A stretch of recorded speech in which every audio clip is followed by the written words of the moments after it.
కొలస్సీలకు రాసిన పత్రిక 4వ అధ్యాయం. కొలస్సీలకు రాసిన పత్రిక 4వ అధ్యాయం 2వ వచనం నుంచి 6వ వచనం వరకు అందరము కలిసి చదువుకుందాం. కొలస్సీలకు రాసిన పత్రిక 4వ అధ్యాయము 2 నుంచి 6వ వచనం వరకు అందరము కలిసి చదువుకుందాం. ప్రార్థన యందు నిలకడగా ఉండి కృతజ్ఞత కలగాలి, దాని యందు మెలకువగా ఉండి, మరియు నేను బంధములలో ఉంచబడటకు కారణమైన క్రీస్తు మర్మమును గురించి నేను బోధింపవలసిన విధముగానే ఆ మర్మమును వెల్లడిపరిచినట్లు వాక్యము చెప్పుటకు దేవుడు దయచేయాలని మా కొరకు ప్రార్థించుడి. సమయం పోనీయక సద్వినియోగం చేసుకొనుచు సంగమునకు వెలుపడి వారి ఎడల జ్ఞానము కలిగి నడుచుకొనుడి. ప్రతి మనుషుడికి ఎలాగో ప్రత్యుత్తరం ఇవ్వవలెనో అది మీరు తెలుసుకొనుటకై మీ సంభాషణ ఉప్పువేసినట్లు ఎల్లప్పుడూ రుచికరముగాను కృపాసహితముగాను ఉండనీయుడి. ప్రార్థన చేసుకుందాం.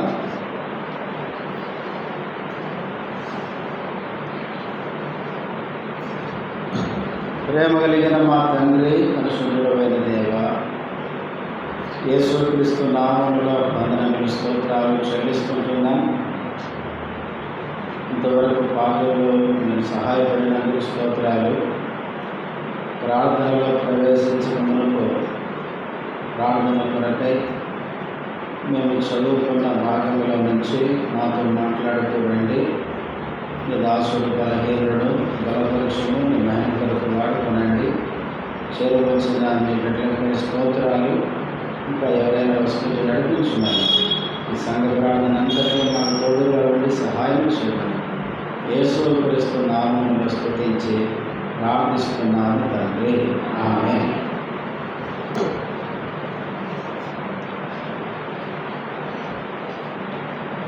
మనము ప్రార్థన కొరకై గత కొద్ది వారాలుగా కొలస్సీ 4వ అధ్యాయం 2 నుంచి 6 వచనాలు మనం చదువుకొని ఒక్కొక్క వారం ఒక్కొక్క సంగతిని మనం జ్ఞాపకం చేసుకుంటున్నాం. మనం చదువుకున్న ఈ భాగంలో 8 సంగతులు ఉన్నాయని మనం ఇంతకుముందే చెప్పుకున్నాం. ఈ 8 సంగతులలో ఇప్పుడు ఎన్ని చెప్పుకున్నాం? 6 సంగతులు చెప్పుకున్నాం. మొదటిది ప్రార్థన యందు నిలకడగా ఉంది. ప్రార్థనలు ఎట్లా ఉండాలి? నిలకడగా ఉండాలి. రెండవది కృతజ్ఞత గలవాలి. ప్రార్థనకి దేవుడు జవాబు ఇచ్చిన తర్వాత దేవునికి ఏం చెల్లించాలి? కృతజ్ఞత కలిగి ఉండాలి. మూడవది మెలకువగా ఉండాలి. దేవుని పిల్లలు ప్రార్థనలో అలాగే కృతజ్ఞత చెల్లించుటలో అలాగే మనం జీవించే జీవిత విషయంలో మనం మెలకువ కలిగి ఉండాలి. నాలుగవది క్రీస్తు మర్మమును బోధించేటప్పుడు ప్రజలకు అర్థమయ్యేటట్లు బోధించినట్లు పౌలు మా కోసం ఏం చేయమన్నాడు? ప్రార్థన చేయమన్నాడు. అలాగే దేవుని సేవకులు, దేవుని పరిచయం చేసేవాళ్ళు దేవుని మాటలు బోధించేటప్పుడు ప్రజలకు అర్థమయ్యేటట్లు బోధించడానికి, అందుకే ఆ మర్మమును వెల్లడిపరచినట్లు, వెల్లడంటే ప్రజలకు అర్థమయ్యేటట్లు బోధించినట్లు మా కోసం ఏం చేయమన్నాడు?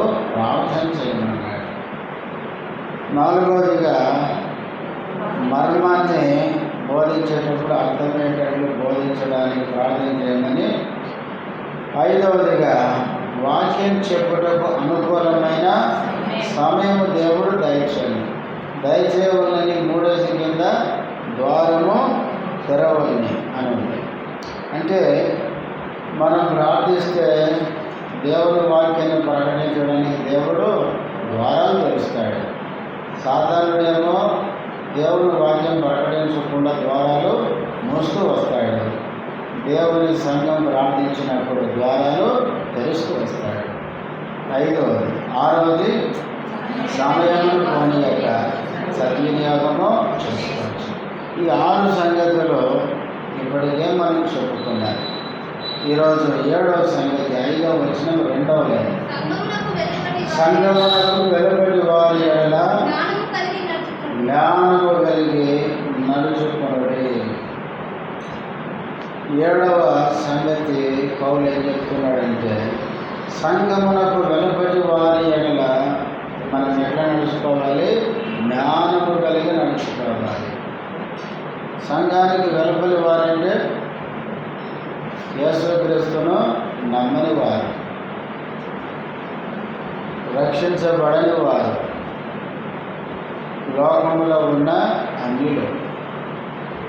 వారి ఎదుట మనము జ్ఞానంగా నడుచుకోవాలి. జ్ఞానంగా నడుచుకోవడం అంటే మన నడవడిక ద్వారా వారు కూడా యేసుక్రీస్తును నమ్మి సంఘంలో చేర్చబడేటట్టు నడుచుకోవాలి. అంతేగాని ఆడొక మాట ఏడొక మాట చెప్పి అట్లా కొంతమంది ఎట్లుంటారు, లోక సంబంధమైన జ్ఞానం, లోక సంబంధమైన చిన్నిపులు ఉపయోగించి అట్లా తెలివిగా మాట్లాడుతుంటారు. అట్లా కాదు.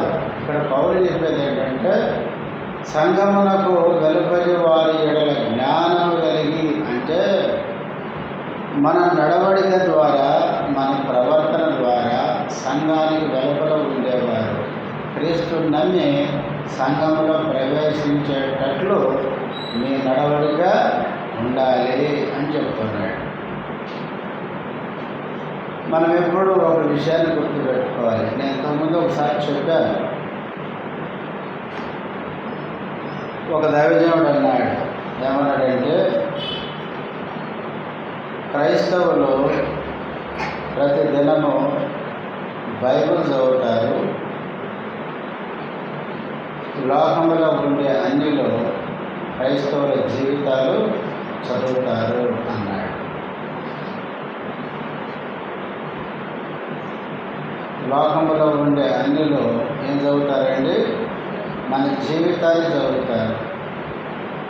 మనం ఎలా నడుచుకుంటున్నామో, ఎలా ప్రవర్తిస్తున్నామో, మన మాటలు, మన ప్రవర్తన, మన క్రియలు ఎట్లున్నావో సంఘానికి వెలుపల ఉన్నవారు ఏం చేస్తుంటారు? గమనిస్తూ ఉంటారు. మనం ఎప్పుడు ఏమనుకుంటామంటే, క్రీస్తుని నమ్మని వారు అంత తెలివైన వాళ్ళు కాదు అనుకుంటారు. మనకంటే లోకరీతిగా వాళ్ళకి చాలా జ్ఞానం ఎక్కువ. గుర్తుపెట్టుకోండి. సంఘానికి వెలుపల ఉన్నవారు మనల్ని గమనిస్తుంటారు. వీళ్ళు యేసుక్రీస్తుని నమ్మారు, దేవుని మందిరానికి పోతున్నారు, ప్రార్థన చేసుకుంటారు, బైబిల్ చదువుకుంటారు, అయితే వీళ్ళెట్లా జీవిస్తున్నారు వాళ్ళు అబ్జర్వ్ చేస్తుంటారు. అందుకనే మనం ప్రభువుని నమ్మి మనము దేవుని కొరకు నమ్మకంగా జీవిస్తున్నాం అనుకోండి, సంఘానికి వెలుపల వాళ్ళు ఆ సంగతిని గమనిస్తే వాళ్ళు కూడా ప్రభు వైపు ఏం చేయబడతారు? ఆకర్షించబడతారు. మనం సువార్త చెప్పేదానికంటే మన జీవితమే ఒక సువార్త కావాలి.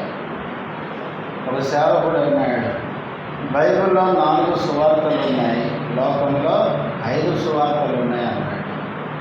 లోకంలో ఉండే 5వ సువార్త ఎవరంటే నీవు, నేనే అన్నాడు. మన జీవితమే లోకానికి ఒక సువార్త కావాలి. మనం చూసినప్పుడు లోకం క్రీస్తును నమ్మినట్లు, క్రీస్తు మనతో ఉన్నట్టు లోకానికి కనబడాలి. కానీ ఈ దినాల్లో మనం చూస్తే అట్లా కనపడుతుందండి. దేవుడు మనలో ఉన్నట్టు, ప్రభు మనతో ఉన్నట్టు మన ప్రవర్తన, మన క్రియలు ఉన్నాయా అని అన్ని జనులు మనల్ని చూసినప్పుడు అలా కనపడలేదు అనుకోండి, వాళ్ళు మనల్ని దూషిస్తారు, మనము నమ్మిన ప్రభువును కూడా దూషిస్తారు.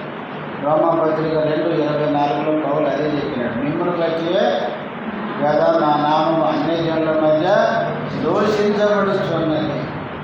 అన్ని జనులు మనల్ని గమనించి చివరికి ప్రభువును దూషిస్తారు, మనల్ని కూడా దూషిస్తారు. అందుకనే సంఘానికి వెలుపల ఉండే వారి ఎడల మనము జ్ఞానంగా, అంటే దేవుని బిడ్డలు ఎలా జీవించాలో అలాగూ జీవించాలి. వారు మళ్ళీ ఏం చూడాలి? చూడండి, పేతురు రాసిన మొదటి పత్రిక 2వ అధ్యాయం.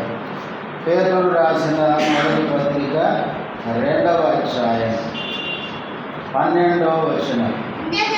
అన్యజనులు మిమ్మల్ని ఏ విషయంలో దుర్మార్గులని దూషించుడో ఆ విషయంలో వారు మీ సత్క్రియలను చూచి వాటిని బట్టి దర్శన దినమున దేవుని మహిమపరుచున్నట్లు వారి మధ్యలో మంచి ప్రవర్తన గలవారై ఉండవలెనని మిమ్మల్ని బతిమాలు పరుచున్నాను. 12వ వచనం ఆరంభంలో అన్యజనులు అని చదువుతాను. అన్యజనులు మళ్ళీ ఏం చూడాలి? 2వ లైన్ చివరిలో వారు మీ సక్రియలను చూచి. అన్యజనులు మనం చూసినప్పుడు మనం ఏం కనపడాలి? సక్రియలు కనపడాలి. అలా కనపడినప్పుడు ఏం చేస్తారంటే వాళ్ళు వాటిని బట్టి దర్శన దినమందు దేవుని మహిమపరుచున్నట్లు, మనలో మంచి క్రియలు మంచి జీవితం వాళ్ళు చూసినప్పుడు, దేవుడు వారిని దర్శించి రక్షించినప్పుడు దేవుడు ఏం చేస్తారంట? మహిమపరుస్తారు. ఒకవేళ మనలో సక్రియలు కాకుండా చెడ్డ క్రియలు కనుక్కున్నాయి అనుకోండి, వారు ఎన్నడూ దేవుని నమ్మరు, నమ్మకపోగా దేవుణ్ణి మనల్ని దూషిస్తారు. ఇలా మనము లోకంలో మనం ఉన్నాం, సంఘానికి వెలుపల ప్రజలు ఉన్నారు, లోకంలో రక్షించి ప్రభు మనల్ని ఉంచాడు. సంఘానికి వెలుపల ఉండేవారు ఎడల మనము జ్ఞానం కలిగి నడుచుకోవాలి. జ్ఞానం కలిగి అంటే లోకంలో ఉండే ప్రజలు మనల్ని గమనిస్తున్నప్పుడు మనం ప్రభు పిల్లలముగా జీవించాలి. ప్రభు యొక్క సుగుణాలు, ప్రభు యొక్క గుణలక్షణాలు మనలో కనిపించాలి. కానీ ఈ దినాల్లో సువార్త చెప్తున్నాం కానీ సువార్త జీవితంలో కనబరచలేకపోతున్నాం. ఫిలిప్పీ పత్రికలో కూడా అదే అంటాడు. ఏమంటాడు చూడండి, ఫిలిప్పీలకు రాసిన పత్రిక 1వ అధ్యాయం. ఫిలిప్పీలకు రాసిన పత్రిక 1వ అధ్యాయం 27, 28 కలిసి ఉన్నాయి, అంత అవసరం లేదు.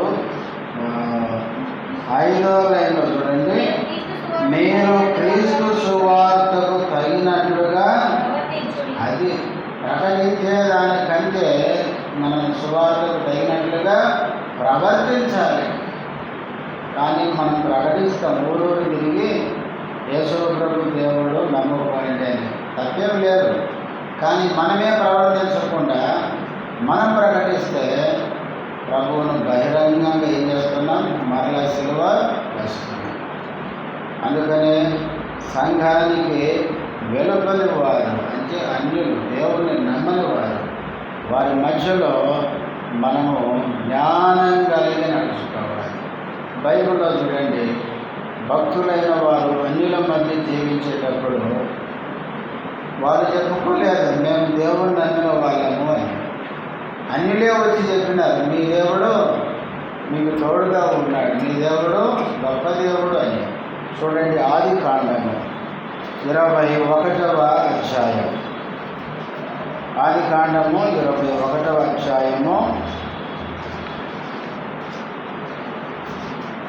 22వ వచనం, లేకపోతే 20వ అధ్యాయం మొదటి వచనం చదవండి. ఇప్పుడు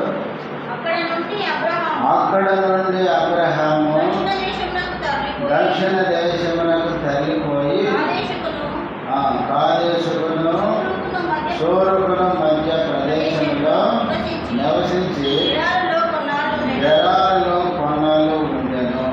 గెరారు ప్రాంతంలో అబ్రహాము కుటుంబంతో కొన్నాళ్ళు ఉన్నాడు. 22వ వచనం 21, 22. ఆ కాలమందు అబీమెలెకును అతని సేనాధిపతి అయిన పీకోలును అబ్రహాముతో మాట్లాడి, నీవు చేయు పనులన్నిటిలోనూ దేవుడు నీకు తోడై ఉన్నాడు. చాలు. 20వ అధ్యాయం 1వ వచనంలో అబ్రహాము గెరారులో కొన్నాళ్ళు ఉన్నాడు. గెరారులో ఆయన రాజు అన్నమాట అబీమెలెకు. అతని సేనాధిపతి పీకోలు.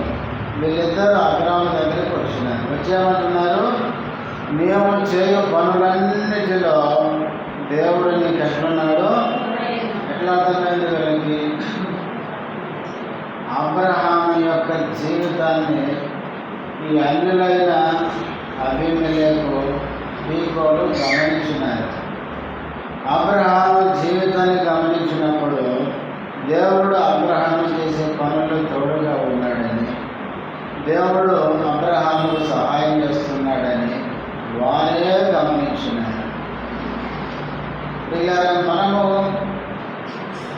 అన్యజనుల మధ్య, సంఘానికి వెలుపలి వారి మధ్య మనము దేవుని పిల్లలముగా జీవిస్తే అన్యజనులే మన గురించి ఏం చేస్తారు? సాక్ష్యం ఇస్తారు.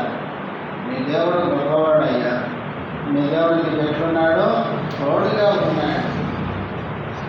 అబ్రహాము జీవితాన్ని అబీమెలెకు గమనించినాడు. 20వ అధ్యాయంలో మనం చూస్తాం. గెరారులో కొంతకాలం ఉన్నప్పుడు శారాని గురించి అబ్రహాం ఏం చేశాడు? చెల్లెలు అని చెప్పినాడు. అబీమెలెకు ఏం చేసినాడు? ఆమె బాగుందని తీసుకుపోయినాడు. తీసుకుపోతే రాత్రి వాళ్ళు ఎవరు వచ్చారు? అబీమెలెకు దగ్గరికి దేవుడు వచ్చాడు.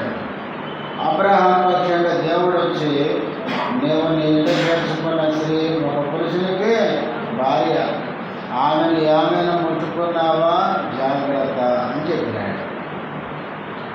ఇప్పుడు ఏమైంది? అబీమెలెకుకి అబ్రహాము దేవుడు ఎంత గొప్పవాడో అర్థమైపోయింది. అందుకే ఇవన్నీ అబీమెలెకు గమనించినాడు. అబ్రహాం పక్షంగా దేవుడు ఉన్నాడని, అబ్రహాం చేసే పనుల్లో దేవుడు సహాయం చేస్తున్నాడని ఇవన్నీ గమనించాడు. కనుకనే 21, 22లో దేవుడు నీవు చేసే పనులన్నిటిలో ఎట్లున్నాడో తోడై ఉన్నాడు. ఇదే ఆదికాండము 39వ అధ్యాయం. ఆదికాండము 39వ అధ్యాయము 3వ వచనం. యెహోవా అతనికి తోడై ఉండెననియు, అతడు చేసినదంతయు అతని చేతులు యెహోవా సఫలము చేసిననియు అతని యజమానుడు చూసినప్పుడు. యోసేపుని ఎవరు చూస్తున్నారండి? ఎన్నెందుకు చూడాలా? పోతీఫరు ఇంట్లో వేరే వాళ్ళకి పనులు లేరా? వాళ్ళు ఎందుకు చూడలేదు? మనం ఎప్పుడు గుర్తుపెట్టుకోవాలి. లోకంలో ఎంతమంది ఉన్నా లోకస్తులు వాళ్ళని చూడరు. ఎవరు చూస్తారు? ప్రభువుని ఎవరైతే నమ్మారో వాళ్ళనే గమనిస్తారు. అందుకనే పోతీఫరు ఈయన ఏం చేస్తున్నాడు? యోసేపునే చూస్తున్నాడు. చూస్తున్నప్పుడు యోసేపుకు దేవుడు తోడై ఉన్నట్లు, యోసేపు చేస్తున్న పనులన్నీ కూడా సఫలము చేస్తున్నట్లు యజమానుడు చూశాడట. చూసినప్పుడు కిందికి మనం చదువుతాం, ఆ ఇల్లు మొత్తం యోసేపుకు అప్పగించేసినాడు. ఎందుకంటే యోసేపు యొక్క ప్రవర్తనను బట్టి అన్యుడైన ఈ వ్యక్తికి అర్థమైపోయింది, ఈయన దేవుని బిడ్డ, దేవుడు ఈయనకు తోడుగా ఉన్నాడు, ఇతడు నమ్మకంగా ఉంటాడు, నాకు ఏ నష్టమో చెయ్యాడు. చాలాసార్లు మనం ఎట్లుంటామంటే మనకు అన్నికని అప్పగించామనుకోండి, ఏం చేస్తాం చెప్పండి? అన్ని లూటీ చేస్తాను కదా, నమ్మకం ఉండదు. పిల్లరా, యోసేపు జీవితం అనేది ఈ అన్యుడైన ఈ సైన్యాధిపతికి దేవుడు ఆయనతో ఉన్నట్టు, దేవుడు ఆయన చేసే పనులన్నీ సఫలం చేస్తున్నట్టు ఆయన గుర్తించాడు. అందుకే అన్యజనులు మనల్ని చూస్తున్నారు, మన జీవితాన్ని గమనిస్తున్నారు. మన ప్రవర్తన, మన మాటలు, మన క్రియలు, మన నడవడిక దేవుడు మనతో ఉన్నట్టు మన జీవితం ఉండాలి. ఎప్పుడైతే వాళ్ళు అట్లా గమనిస్తారో ఆటోమేటిక్గా మనము ఇంకా బలవంతం చేయాల్సిన అవసరం ఏమీ లేదు. వాళ్ళే ఏం చేస్తారు, మీ దేవుడు గొప్పవాడండి అంటారు. మీరు ఎట్లా మారారు ఇట్లా అని, ఇంత చెడ్డ వాళ్ళు ఎట్లా మారారు, కాబట్టి నేను కూడా నమ్మికే మారుతానా అనే కడుపు వస్తుంది పరిస్థితి. కానీ ఇప్పుడు ఎట్లయిపోయిందంటే మనం చూస్తే ఎట్లుంది, మనం చెడిపోతామేమో అన్నట్టుంది పరిస్థితి. క్రైస్తవులు ఎట్లయిపోయినారంటే వాళ్ళే అబద్ధాలు చెప్తారు, వాళ్ళే మోసాలు చేస్తారు, వాళ్ళే స్టేషన్లో పోతారు, వాళ్ళే దేవుని సొమ్ము కోర్టులకు పెడతారు, వాళ్ళే అక్రమంగా పోతారు. మరి ఇట్లాంటి వాళ్ళందరినీ చూసి అన్ని జనులు ఎట్లా మారాలి చెప్పండి? వీళ్ళారా, మనం చూసి ఎవరు మారుతారు చెప్పండి? అందుకే పౌలు కొలసి సంఘ విశ్వాసులకి, సంఘానికి వెలుపల కొందరు ఉన్నారు అన్యులు, వాళ్ళని మీ సంఘంలో చేర్చుకోవాలంటే, వాళ్ళు క్రీస్తుని సంఘంలోకి రావాలంటే మీరు జ్ఞానంగా నడుచుకోవాలి, దేవుని బిడ్డలుగా నడుచుకోవాలి. వాళ్ళు మిమ్మల్ని చూస్తారు, మిమ్మల్ని గమనిస్తారు, మీ మాటలు, మీ ప్రవర్తన. కొన్నిసార్లు కొంతమంది అన్యజనులు మనల్ని పరీక్షిస్తారు, గుర్తుపెట్టుకోండి. నేను ఒకసారి చెప్పాను, ఒక సేవకుడు ఎప్పుడు ఇక్కడ బిల్ల పెట్టుకుంటాడు, యేసు రక్షించును అని ఇక్కడ బిల్ల పెట్టుకుంటాడు. ఆయన ఉదయాన్నే బ్రష్ కావాల్సి వచ్చి పళ్ళు తమ్ముకునే బ్రష్ షాపుకు పోయినాడు. షాపుకు పోయి ఆయన ఏం చేశాడు, ఏమంటే బ్రష్ ఇవ్వండి ఒకటి అంటే ఇచ్చినాడు. ఎంత ఈ బ్రష్ అంటే 20 రూపాయలు చెప్పినాడు. ఆయన 100 రూపాయలు తీసి ఇచ్చినాడు. ఇప్పుడు ఎంత ఇవ్వాలి, ఆయన 80 రూపాయలు ఇవ్వాలి, కానీ 480 ఇచ్చినాడు. ఎంత ఇచ్చినాడు? 480 ఇచ్చినాడు. అప్పుడు వెంటనే ఈయన లెక్క పెట్టుకుంటే నాకు 80 రావాలి, 400 ఎక్కువ వచ్చినాయని చెప్పి వెంటనే ఏం చేశాడు, ఆ షాప్ ఓనర్కి, సార్ నేను ఇచ్చింది 100, 500 కాదు, ఇదిగో 400 అని ఏం చేశాడు, రిటర్న్ ఇచ్చినాడు. రిటర్న్ ఇచ్చేటప్పుడు ఆ షాప్ ఆయన అన్నాడు, ఏమన్నాడు తెలుసా, నేనే 400 నీకు ఎందుకు ఇచ్చినా అన్నాడు. ఎందుకు ఇచ్చారు సార్ అంటే, ఈ పిల్లని చూసి ఇచ్చిన అన్నాడు. ఈ పిల్ల ఏముంది అక్కడ, యేసు రక్షించునని పెట్టుకున్నావు కదా, నీ యేసు నిన్ను రక్షించాడో లేదో నీకేం పెట్టాను, టెస్ట్ పెట్టాను అన్నాడు. ఒకవేళ పొద్దున్నే 400 వచ్చినాయి, స్తోత్రం అని జోలు పెట్టుకుంటే, ఆ షాప్ ఆయనకి ఏ విశ్వాసి, ఏ సేవకుడు వెళ్ళి యేసుని నమ్ముకొని చెప్పిన ఆయన ఏమంటాడు, మీ క్రైస్తవులంతా దొంగలు అంటారు. అంతేనండి, 400 కోసం యేసునే చేస్తారు, అవమానపరుస్తారు. డబ్బులు ఏముందండి, ఈరోజు ఉంటే రేపు ఖర్చు పెట్టుకుంటే పోతాయి. కానీ మన సాక్ష్యం అనేది చాలా విలువైంది, మన భక్తి అనేది చాలా విలువైంది. మన భక్తి యొక్క విలువను చనిపోయిన తర్వాత నీకు అర్థమైంది. చాలామంది ఏమనుకుంటారు, ఇది బతికి ఏముంది, భూమి మీద ఎట్లయినా ఎట్లయినా బతుకుతామనుకుంటున్నారు. గుర్తుపెట్టుకోండి, నువ్వు ప్రవర్తించే ప్రతి ప్రవర్తన ఫలం అనేది ఒక దినాన్ని అనుభవిస్తాను. ప్రభువు దగ్గర పోయిన తర్వాత మన జీవితాన్ని గురించి లెక్క ప్రభువు చెప్పాలి. భూమి మీద మన జీవితాన్ని బట్టి ప్రభు సంతోషించాలి, 4 ఆత్మలు ప్రభు దగ్గరికి ఆకర్షించాలి. కాబట్టి ప్రియులారా, అన్యజనులు మనల్ని పరీక్షిస్తారు, మనకు పరీక్ష పెడతారు. కొన్నిసార్లు మనం గనక పొరపాటు గనక ఏదైనా తప్పు చేసామనుకోండి, అన్యులు వేలు దొంగిలించి మోసం చేసినా వాళ్ళు ఏమనుకోరు. ఒక విశ్వాసం 100 మనం ఎక్కువ తీసుకున్నా ఏం చేస్తామండి, మనల్ని పట్టేస్తారు వాళ్ళు. అందుకనే జాగ్రత్తగా ఉండాలి. అందుకే ఇక్కడ యోసేపుకు దేవుడు తోడై ఉన్నాడు. ఆయన చేసే పనులన్నిటిలో దేవుడు సహాయం చేయడం ఆ యజమానుడు గమనించాడు, అన్యుడు గమనించాడు. పిల్లరా, అక్కడ అబీమెలెకు ఫీకోలు, ఇక్కడేమో పొతీఫర. వాళ్ళు అన్యులైనప్పటికీ అబ్రహామును గమనించి యోసేపును గమనించి దేవుడు తోడుగా ఉన్నట్లు వారు చూశారు. మన జీవితాన్ని కూడా బయట వ్యక్తులు చూసినప్పుడు ప్రభు మనతో ఉండడం, మనలో ఉండడం వాళ్ళు గమనించారు. తర్వాత రాజుల రెండవ గ్రంథం 5వ అధ్యాయం. రాజుల 2వ గ్రంథం 5వ అధ్యాయం 17వ వచనం. అప్పుడు అతడు తన పరివారముతో కూడా దైవజనుని దగ్గరికి తిరిగి వచ్చి అతని ముందర నిలిచి, చిత్తరించుము, ఇశ్రాయేలులోనున్న దేవుడు తప్ప లోకమంతటి యందును మరి ఒక దేవుడు లేడని నేను ఎరుగుదును. ఇప్పుడు నీవు నీ దాసుడనైన నా యొక్క బహుమానము తీసుకొనవలసినదని అతనితో చెప్పాడు. ఈ మాటలు ఎవరు చెప్తున్నారు? నయమాను చెప్తున్నాడు. ఒక అన్యుడు సిరియా దేశాన్ని నుంచి ఇజ్రాయెల్ దేశానికి వచ్చినాడు. ఈ నయమాను ఎలీషా ప్రవక్త దగ్గరకు వచ్చినాడు. వచ్చేటప్పుడు కుష్ఠరోగముతో వచ్చినాడు. తర్వాత నువ్వు వెళ్ళి యోర్దాన్లో 7 మార్లు మునుగు అంటే ఆయన కోపగించుకున్నవాడు, విసుగుతో వెళ్ళిపోయినవాడు.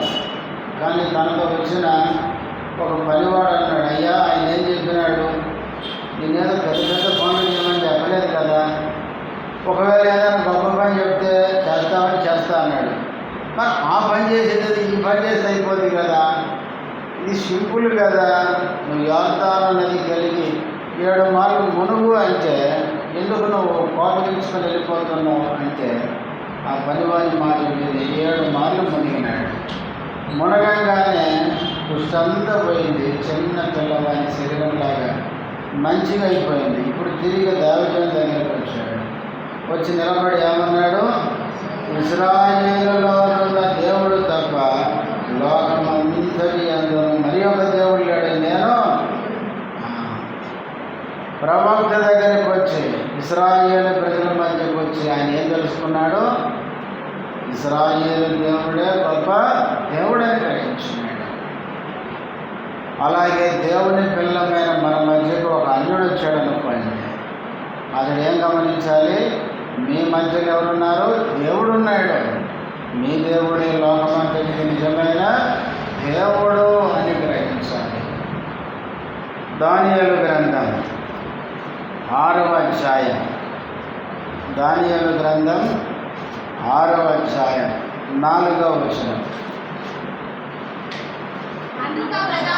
అందుక ప్రధానులు అధిపతులను రాజ్యపాలన విషయంలో దానియేలు మీద ఏదైనా ఒక నింద మోపవలని నుండి తగిన హేతు కనిపెట్టుచుండేది. కానీ దానియేలు నమ్మకస్తుడై ఏ నేరమైనను ఏ తప్పైన చేయవాడు కాడు కనుక దానియేలు తప్పైనను లోపమైనను కనుగొనలేకపోయేది. ఇక్కడ దానియేలులో కూడా తప్పుపట్టాలని చూసినారు. దానియేలు ఏ తప్పు చేసేవాడు కాదు.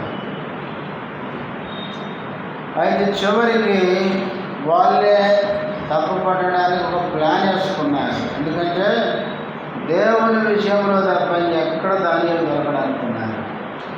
వాళ్ళే ఒక స్కెచ్ వేసుకున్నారు, ఒక ప్లాన్ వేసుకున్నారు.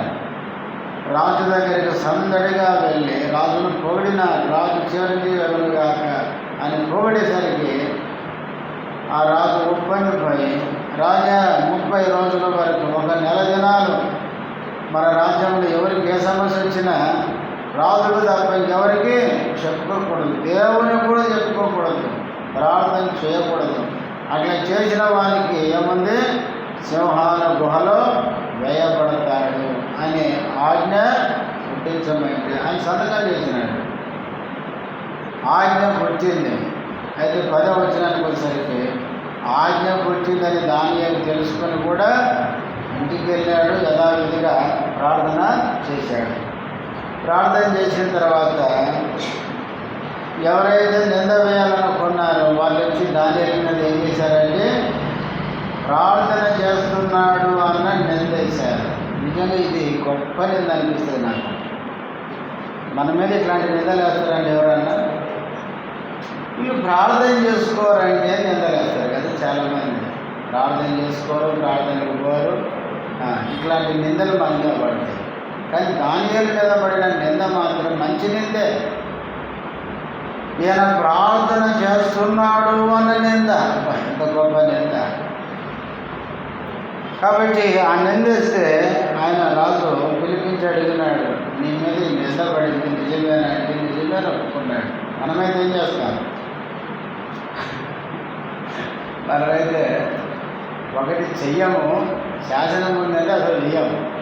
ఒకవేళ చేసామనుకోండి వెంటనే ఏం చేస్తాం, కాళ్ళకు ముక్కేసి ముఖ్యంగా వేసుకొని అయ్యా ఈ ఒక్కసారికి నన్ను వదిలిపెట్టి ఇంకెప్పుడు చేయనయ్యా, 30 రోజులు కాదు 60 రోజులు కూడా చేయనయ్యా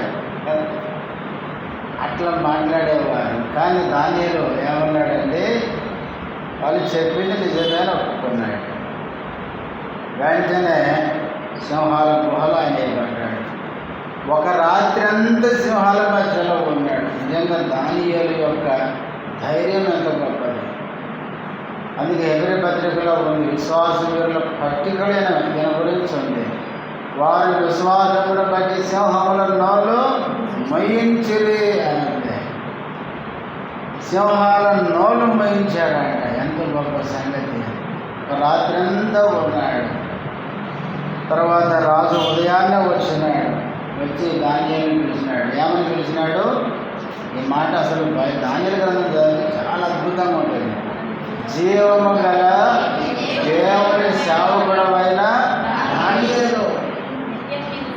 ఈ రాజుకు ఏమర్థమైంది దానియేలు జీవితం ద్వారా? దానియేలు దేవుడు ఎవరంటే జీవము గల దేవుని సేవకుడు. వీళ్ళరా అంత గొప్ప మాట ఒక రాజు పలికాడంటే దానియేలు జీవితం ఆ రాజు మీద ఎంత ప్రభావాన్ని చూపించుంటుంది. అందుకే దానియేలు గ్రంథంలో నెబుకద్నెజరు ప్రభువుని నమ్ముకున్నారు. మీరు బైబిల్ చదవండి. క్రూరుడైన నెబుకద్నెజరు గడ్డి తిన్న తర్వాత దేవుని స్తుతించాడని ఉంది. దేవుణ్ణి నమ్మి దేవుని స్తుతించాడు. అంతేగాని దర్యావేసు కూడా ఒక శాసనాన్ని తర్వాత పుట్టించాడేమని, దానియేలు దేవుడే నిజమైన దేవుడు అని. చూడండి ఆ మాట 6వ అధ్యాయం చివరికి వస్తే ఏమంటాడు?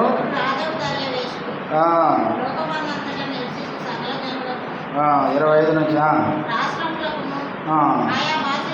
మాటలాడు వారికి వ్రాయించను, మీకు క్షేమాభివృద్ధి కలుగును గాక, నా సముఖమున నియమించినదేమనగా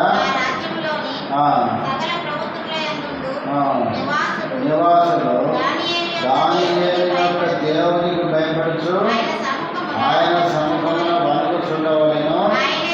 ఆయనే జీవము గల దేవుడు, ఆయనే యుగయుగములుండువాడు, ఆయన రాజ్యము నాశనము కానేరదు, ఆయన ఆధిపత్యము కృతమాటలకుండును, ఆయన విడిపించువాడును రక్షించువాడునై ఉండి పరమందును భూమి మీదను సూచక్రియలను ఆశ్చర్యకారం చేయవాడు, ఆయనే సింహముల నోట నుండి ఈ దానియేలును రక్షించినని వ్రాయించెను. నిజంగా ఒక అన్యరాజు దానియేలు జీవితాన్ని చూసిన తర్వాత ఈ రాయించిన మాటలు ఎంత గొప్ప మాటలు. ఆయనే జీవము కలిగిన దేవుడు. ఆయనకి ఏం కావాలంటే భయపడాలి, ఆయన సముఖమందు వణుకు చూడవలెను. ఇంత గొప్ప మాట. దానియేలు ఎవరండి? సాధారణమైన వ్యక్తి, ఒక బానిసగా తీసుకుపోబడిన వ్యక్తి. కానీ దేవుని కొరకు భక్తిగా జీవించిన కారణం చేత ఆయన జీవితం రాజులను కదిలించింది. ఈరోజు మన జీవితాలు ఎవరిని కదిలించలేకపోతున్నాయని అర్థం ఏంటంటే మన జీవితం ఎలా లేదండి, సంఘానికి వెలుపటి వారి అంటే సరిగా లేదు. అన్యజనులు మనం చూసినప్పుడు దేవుని పిల్లలేక ఎలా జీవించాలని దేవుడు మనకు చెప్పాడో అలా మనం జీవించడం లేదు. మనము ఈడొక మాట చెప్తాం, ఆడికి ఇంకొక మాట చెప్తాం. బాగుంటే కడుపులో అల్సర్ స్టార్ట్ అయింది. కొంతమంది చూడండి, కొత్త డ్రెస్ వేసుకుంటే ఏం చేస్తారు? ఇది ఆడ కొన్నాం, ఎప్పుడు కొన్నాం, నీకేమైంది, ఆడగొచ్చాము, ఇప్పుడు పెట్టాము, కడుపు మంట అన్నమాట. అంటే సింగిల్ గుడ్డలు సినిగిపోయిన బట్టలు వేసుకొని తిరుగుతూ వాళ్ళకి సంతోషం. ఓడవలేరు, బాగుంటే తట్టుకోలేరు. పిల్లరా, ఇలాంటి మైండ్ దేవుని పిల్లలకు ఉంటే అన్ని జనులు చూసి మనల్ని చూసి ఏం మాట్లాడని చెప్పండి. పిల్లరా, ఇతరులను ప్రేమించాలి. దేవుని పిల్లలు ఇతరుల క్షేమాన్ని కోరుకోవాలి. మన జీవితం ఎట్లా ఉండాలంటే క్రీస్తును పోలి ఉండాలి. అప్పుడే అన్ని జనులు ఏమవుతారంటే మారడానికి అవకాశం ఉంది. మనం గుర్తుపెట్టుకోవాలి, మనం చెప్పే మాటల కంటే మన ప్రవర్తన చాలా ఎఫెక్టివ్గా పనిచేస్తుంది. ఒక్క మాట చదివించి ముగించేస్తాను. పేతురు రాసిన మొదటి పత్రిక 3వ అధ్యాయం. పేతురు రాసిన మొదటి పత్రిక 3వ అధ్యాయం మొదటి 2 వచనాలు.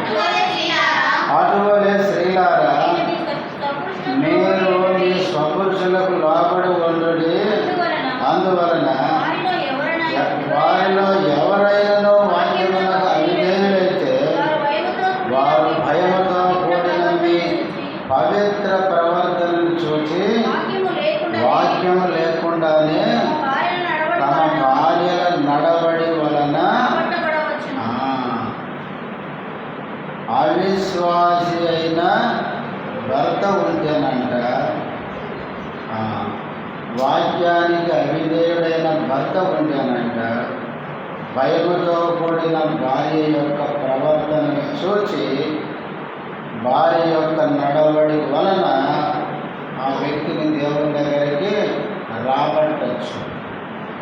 వాక్యం చెప్పకపోయినా మన జీవితమే ఏమవుతుంది, ఒక వాక్యములాగా ఉంది. పిల్లరా, మన ప్రవర్తన, మన నడవడి సరిలేదు కాబట్టి మన భర్త మారడు, భార్య మారదు, పిల్లలు మారరు, పక్కింటోళ్ళు మారరు, పనిచేసే దగ్గర మారరు. అసలు చెప్పాలంటే మన నుంచి ఎవ్వరు మారరు. చివరికి మన మటుకే మనము అగ్నిలో నుంచి లాగినట్లు ఒక దినాన్ని దేవుని దగ్గరికి పరలోకం పోతున్నాం. అందుకే ప్రియులారా, ప్రభు మనల్ని రక్షించి ఈ అన్యజనుల మధ్య లోకంలో ఎందుకు ఉంచాడంటే అన్యజనులు మన జీవితాన్ని చూసి కొందరన్న ప్రభు దగ్గరికి ఏం కావాలి, ఆకర్షించబడాలి. ప్రభువుని నమ్మి మన ద్వారా ఎవరు ఆకర్షించబడకపోతే మనం భూమి మీద ఉన్న ఈ కాలం అంతా వృధాగా గడిపినట్లు. కనుక ప్రార్థనలో ప్రవేశించక మనకు ఒకసారి మన జీవితాన్ని పరీక్షించుకుందాం. సంఘానికి వెలుపటి వారి ఎడల అన్యుల మధ్య మనం ఎలా నడుచుకుంటున్నాం, మన ప్రవర్తన, మన మాటలు మాదిరికరమైన దేవుని బిడ్డలా ఉంటున్నాయా, లేక మనం అన్నిలో వెళ్ళే వారిలాగా మనం జీవిస్తే ఎన్నడూ మనల్ని బట్టి ఎవరు మార్పు చెందరు. మోకరించండి, ప్రార్థనలోకి వెళ్ళాలి.